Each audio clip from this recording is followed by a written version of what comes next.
రజిత గారు, యూజువల్గా మన సినిమాలో ఒక సీన్ ఉంటుంది.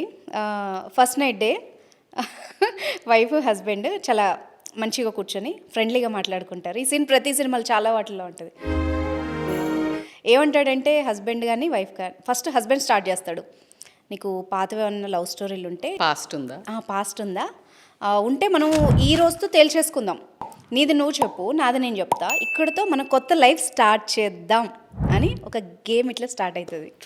వెళ్తూ వెళ్తూ ఇక్కడ ట్రాక్ ఇట్లా తప్పుతుంది. లేడీయో జెంటో దానికి మనం రీజన్స్ వెతకడం కన్నా అసలు ఆ ట్రాక్ తప్పకుండా ఎట్లా చూసుకోవాలి. బేసికల్గా ఒక మంచిగా అంటే నువ్వు చెప్పు అని మొదలు పెడతారు. మీరు అన్నట్టు like they will give a space.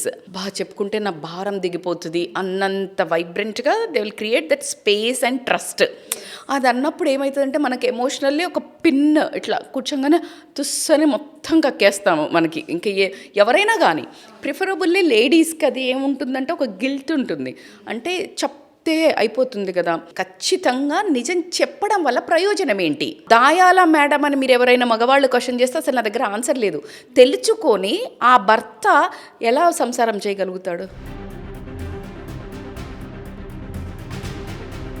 అది నరకం కదా. అంతా బ్రాడ్ మైండ్గా కొన్నిసార్లు నువ్వు ఓకే అనుకున్నా నీకు ట్రిగ్గర్ పాయింట్స్ వస్తుంటాయి ఎక్కడో.